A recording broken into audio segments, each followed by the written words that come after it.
Monsieur le Premier ministre, bonjour. Bonjour. Il y a 2 semaines, la Guinée a été secouée par une grave crise, marquée notamment par une grève générale. Est-ce que c'est pour faire face à cette situation que les militaires du CNRD vous ont appelé à la primature ? Bon, je pense que ces événements ont eu un effet, un électrochoc pour amener le CNRD et le président, le général de corps d'armée, M. Mamadi Doumbouya, à prendre des mesures, radicales pour dissoudre le gouvernement et puis, par la suite, me demander d'accepter le poste de Premier ministre, chef de gouvernement. Et vous avez accepté ? Bon, j'ai accepté parce que c'est un devoir et une responsabilité vis-à-vis de mon pays et vis-à-vis du peuple guinéen. Le lendemain de votre nomination, on a appris la libération du secrétaire général du syndicat des professions de la presse. Est-ce que vous êtes pour quelque chose dans cette libération ? Bon, vous savez que la Guinée a besoin d'apaisement, a besoin d'une profonde décrispation. Bon, je pense que vous savez, la libération de M. Bendessa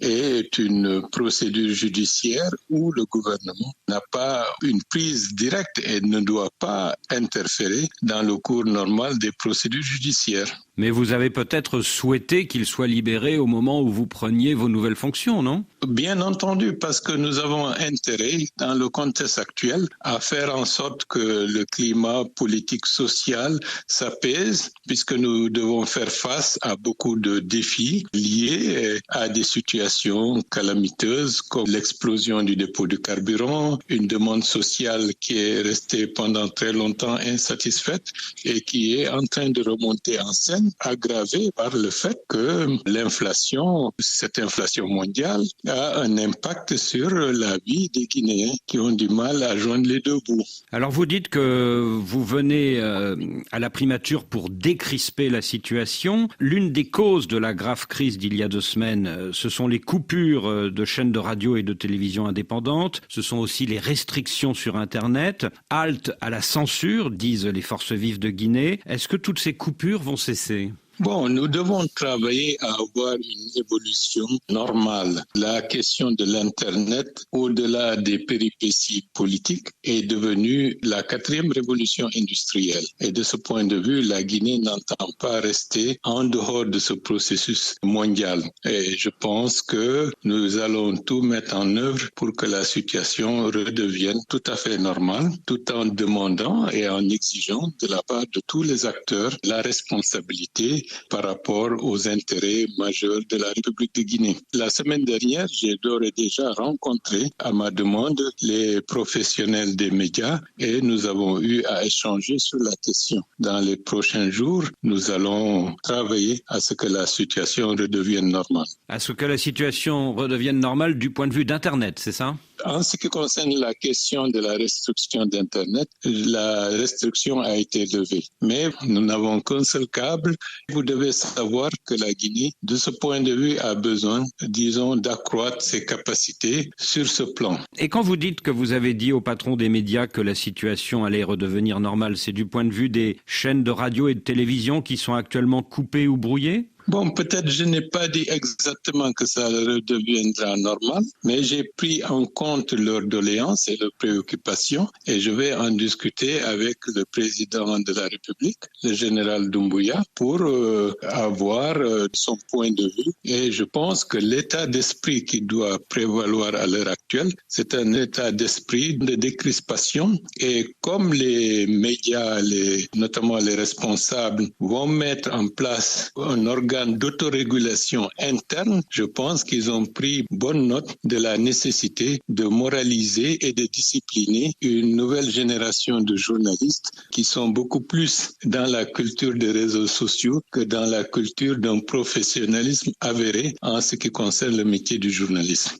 Depuis l'explosion du principal dépôt de carburant de Conakry, c'était le 17 décembre dernier, il y a pénurie de carburant, il y a encore plus de délestage d'électricité qu'avant. Qu'est-ce que vous comptez faire pour remédier à tout cela ? Bon, cette situation vraiment a été une catastrophe nationale avec bien entendu les pertes en vie humaine et les dégâts innombrables que cette explosion a causés. Il faut faire face notamment aux besoins de la population affectée pour retrouver avant la saison des pluies des logements décents et puis assurer l'approvisionnement en carburant du pays. de ce côté-là, il faut saluer la proactivité qui a été constatée par les responsables qui ont pris en charge cette question et aussi saluer la coopération régionale qui n'a pas manqué, notamment avec les pays limitrophes. Donc, l'approvisionnement en carburant du pays est tant bien que mal assuré. De temps en temps, il y a des moments où on constate des journées de pénurie parce que le système mis en place pour assurer la redistribution est relativement lourd. Mais j'espère que dans les prochains mois, on pourra parvenir à assurer une desserte tout à fait régulière en attendant la construction de nouveaux dépôts. En ce qui concerne la question de l'électricité,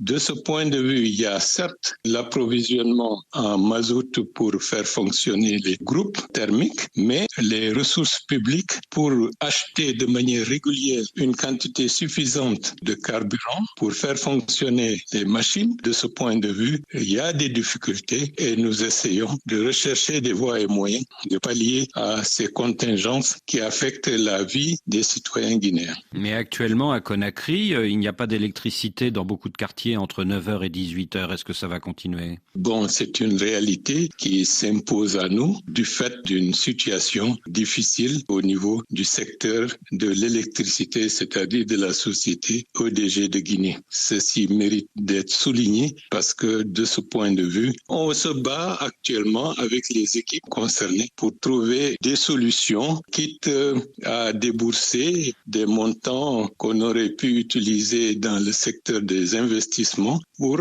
avoir la capacité de produire plus d'électricité, d'où la nécessité de faire appel à un bateau qui a suivi les groupes thermiques pour assurer une capacité de production supplémentaire pour satisfaire les besoins des populations, surtout dans cette phase assez difficile de saison sèche. Donc il y a dans le port de Conakry un bateau qui fait centrale thermique en quelque sorte, c'est ça? Oui, c'est bien ça, mais le bateau n'est pas encore là et nous sommes en train de voir avec toutes les structures concernées pour activer l'arrivée de ce bateau et pour avoir une capacité supplémentaire de production d'électricité. Vous l'espérez dans quelques semaines, c'est ça?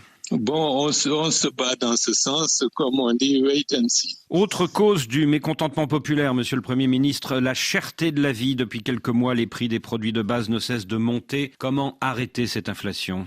Bon, heureusement, nous avons un secteur privé, notamment la Chambre de commerce, qui est relativement proactive et qui a pris bonne note de la nécessité, surtout dans cette période difficile du Ramadan, de baisser les prix de certains denrées de première nécessité. Je reconnais que c'est peu par rapport à ceux qui n'ont pas suffisamment de ressources, mais là aussi, comme l'a dit le général Mamadi Doumbouya, le social doit être une préoccupation majeure et nous sommes en train de nous atteler à trouver des solutions avec certainement l'apport de la coopération bilatérale et multilatérale. Alors on connaît la richesse du sous-sol guinéen, vous dites qu'il faut en finir avec l'économie de rente, il faut transformer sur place les matières premières, mais est-ce que tous vos prédécesseurs n'ont pas déjà dit la même chose ? Bon, depuis longtemps ça a été dit, dans les codes miniers, il y a des contraintes et des obligations qui ont été d'ores et déjà fixées en la matière, mais dans les faits, il y a eu un laxisme qui fait que la Guinée est par excellence depuis plusieurs décennies un pays où les minerais bruts sont exportés sans une transformation et une création de valeur ajoutée à l'intérieur du pays. Bon, il faut rendre à César ce qui appartient à César. L'arrivée du CNRD a changé la donne. Actuellement, il y a, avec les exigences que le CNRD a demandé aux compagnies minières, de trouver comment se regrouper pour ne pas que la Guinée soit simplement un pays où on exporte la bauxite. Il faut aller vers la transformation de la bauxite en alumine et de ce point de vue-là, beaucoup d'autres richesses cachées dans la bauxite pourraient permettre à la Guinée progressivement d'être un pays industriel. C'est la vocation que la Guinée doit avoir dans la sous-région et le jeu est lancé pour ne pas être un pays exclusivement rentier parce qu'en fin de compte, rien ne restera par la suite. Depuis l'arrivée au pouvoir des militaires du CNRD il y a 2 ans et demi, le dialogue est très difficile avec les 3 grandes formations politiques du pays, le RPG d'Alpha Condé, l'UFDG de Cellou Dalein Diallo et l'UFR de Sidya Touré. Que comptez-vous faire, monsieur le Premier ministre, pour convaincre ces grands partis de parler avec le pouvoir et avec vous ? Bon, vous savez, chaque chose en son temps. Dans la première phase, il y avait eu des crispations qui sont nées de manière presque spontanée. Après 2 ans et demi maintenant, le temps a permis de ramener la raison au niveau de la plupart des acteurs. Et suite à ma nomination, j'ai reçu les encouragements et les félicitations des acteurs que vous venez de citer. Donc, nous allons renforcer cette dynamique de décrispation et nous allons travailler à ce que tout le monde puisse se retrouver autour de la table pour que la Guinée puisse revenir à un ordre constitutionnel normal et par la suite baliser le chemin pour une gouvernance vertueuse, équilibrée, consensuelle pour en finir avec plusieurs décennies d'errance et de soubresauts qui affectent la paix sociale et la stabilité du pays. Du côté du RPG, plusieurs membres de l'entourage proche d'Alpha Condé sont en prison. On pense notamment à l'ancien Premier ministre Kassori Fofana. Est-ce qu'il n'est pas temps de trouver une solution ? Bon, vous savez, les questions d'ordre judiciaire et les autres questions d'ordre politique de manière générale ne sont pas de la même nature. Mais quoi qu'il en soit, laissons chaque parti faire son travail et on verra dans le temps ce qu'il en sera. Alors, l'ancien Premier ministre et dirigeant politique Cellou Dalein Diallo est actuellement en exil à Dakar, notamment parce qu'il est poursuivi par la justice dans une affaire d'éventuel détournement de biens publics. Mais n'est-il pas victime de harcèlement judiciaire ? Est-ce qu'il ne faut pas trouver une solution pour qu'il puisse rentrer sans risque à Conakry ? Bon, je pense que les dossiers judiciaires, je ne me permettrai pas de faire des commentaires là-dessus. Vous êtes, Bahouri, l'un des fondateurs du parti UFDG que dirige aujourd'hui Cellou Dalein Diallo, mais vous en avez été exclu en 2016. Est-ce que les mauvaises relations, qui sont notoires entre Cellou Dalein Diallo et vous, ne risquent pas d'hypothéquer toute réconciliation politique ? Non, je pense qu'avec le temps, beaucoup d'eau est passée sous les ponts. J'ai reçu et je reçois beaucoup de responsables appartenant à cette formation politique, comme je l'ai fait avec des responsables du RPG. Nous devons travailler à aller au-delà des considérations personnelles et se rendre compte que ce pays a besoin de stabilité, d'avoir un climat politique assaini et serein, et nous veillerons à ce que les contingences personnelles n'affectent pas les prises de position que les autorités en situation de responsabilité peuvent prendre. C'est pour cela, dès mon installation comme Premier ministre chef du gouvernement, j'ai invité tous les anciens premiers ministres disponibles et qui sont à Conakry à ce qu'on se retrouve pour parler, pour bénéficier de leur expérience et de leur connaissance des affaires de l'État. Les rancœurs et les frustrations d'hier doivent être reléguées au calendrier grec. Et est-ce que vous avez parlé récemment avec votre ancien camarade de parti Cellou Dalein Diallo ? 72 heures après ma nomination, lui-même il a pris l'initiative de m'appeler pour me féliciter et m'encourager. Et que lui avez-vous répondu ? Je lui ai répondu, je le remercie et il est temps que nous tous nous travaillons pour assurer un retour à un ordre constitutionnel apaisé, que les dynamiques en cours à l'heure actuelle dans notre pays doivent être aidées et puis que le climat politique soit plus assaini pour nous éviter une déstabilisation qui pourrait nuire aux intérêts fondamentaux du peuple guinéen. Il vous a évidemment demandé si vous étiez favorable à son retour d'exil. Qu'en pensez-vous ? Non, nous n'avons pas évoqué cette question. Devant les pays de la CEDEAO, les militaires du CNRD se sont engagés à rendre le pouvoir le 31 décembre prochain au plus tard. Est-ce que cet engagement va être tenu ? Bon, les processus de transition sont complexes d'un pays à un autre. Malheureusement, la CEDEAO a toujours interprété la question de la transition comme une passation de pouvoir Or, les causes fondamentales de la déstabilisation de la Guinée, pour ne parler que de la Guinée, sont d'ordre beaucoup plus structurel. Et donc, si nous voulons éviter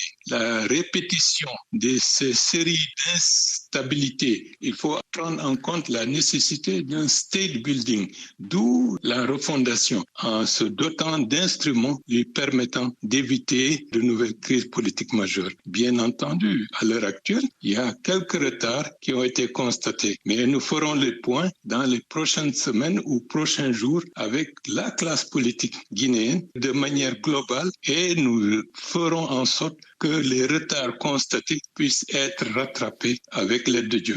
Quand vous avez accepté de venir à la primature, vous avez nécessairement demandé aux militaires du CNRD et au général Mamadi Doumbouya combien de temps allait encore durer la transition. Qu'est-ce qu'ils vous ont répondu? Bon, je pense que la durée de la transition dépend de ce qui va être fait sur le terrain. Nous avons besoin de finaliser la mise en place du recensement administratif à vocation d'état civil et de ce fichier d'état civil, il y aura l'extraction pour avoir le fichier électoral. À partir de l'établissement du fichier électoral, le référendum a été déjà indiqué comme étant un objectif majeur par le président du CNRD, le général Mamadi Doumbouya. Donc, d'ici la fin de l'année, il faut nécessairement que le référendum constitutionnel puisse être tenu. À partir de ce moment-là, les autres processus électoraux vont être déclinés. Ce qui vous laisse espérer une fin de la transition l'année prochaine, en 2025 ?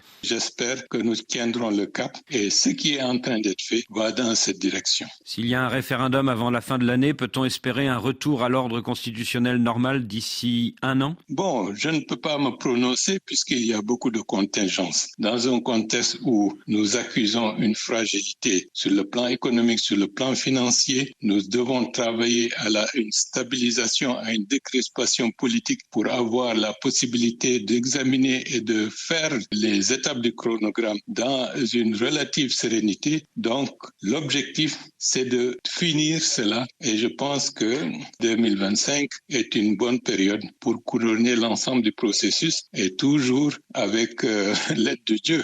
Parce que, par exemple, l'explosion du dépôt du carburant a été vraiment un coup très dur et qui impacte l'ensemble des activités de l'État aujourd'hui. Mais franchement, Bahouri, est-ce que vous ne craignez pas que les militaires du CNRD aient pris goût au pouvoir et ne restent encore au pouvoir pendant de longues années ? Non, ce n'est pas le cas parce que il y a des efforts, il y a une volonté qui a été déjà déclinée sur le terrain. Lorsqu'on voit les dynamiques pour aller vers l'organisation du procès du massacre du 28 septembre 2009, lorsqu'on voit l'obsession du président de la République d'avoir une cohésion nationale et une réconciliation effective dans ce pays, cela veut dire que d'ores et déjà, le leadership à la tête de la Guinée veut que la Guinée redevienne un pays normal pour pouvoir exploiter ses ressources dans le sens des intérêts majeurs de la population guinéenne. Monsieur le Premier ministre Bahouri, je vous remercie. C'est moi qui vous remercie.